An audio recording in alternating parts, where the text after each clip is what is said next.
Hello friends, आज आपण back साईडची design कशी कट करायची हे पाहूयात।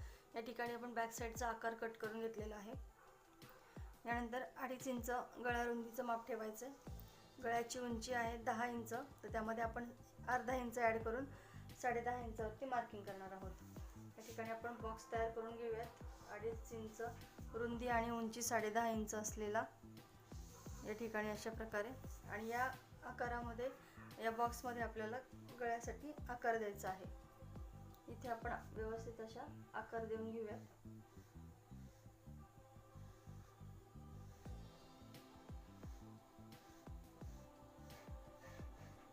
त्यानंतर अशा प्रकारे तो आपण कट करून घेऊया।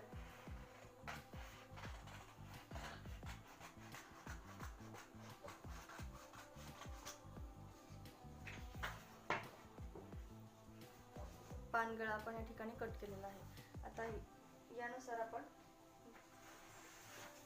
अस्तर कसं कटिंग करायचं हे पाहूया, आणि अस्तर कट केल्यानंतर गळ्याचा जो आकार आहे तो कसा दिसतो हे देखील पाहूया। या ठिकाणी व्यवस्थितरित्या हे जे पेपर कटिंग आहे त्याची ही जी मिडल लाईन आहे, मधली लाईन, ती बरोबर या कपड्याच्या मिडल लाईनला ठेवायची समांतर, म्हणजे या ठिकाणचं अंतर बदलत नाही। जर आपण व्यवस्थित ठेवताना जर चुकलो तर या ठिकाणचं अंतर वाढेल आणि पर्यायी काय शोल्डर खाली उतरतील। तर ही खालची लाईन आणि ही जी सेंटर लाईन आहे ती सेंटर लाईन दोन्ही व्यवस्थित एकमेकांवरती ठेवायच्या। आता यानंतर आपण आउटलाईन करून घेऊयात। या ठिकाणी आपण इथे आखून घेतले आकार सर्व। आता यानंतर हा आपण कट करून घेऊयात।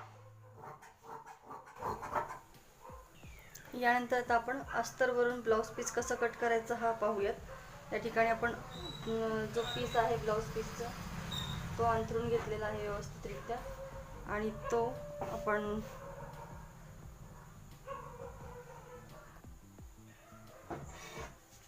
व्यवस्थितरित्या आपण हा कट करून घेऊयात।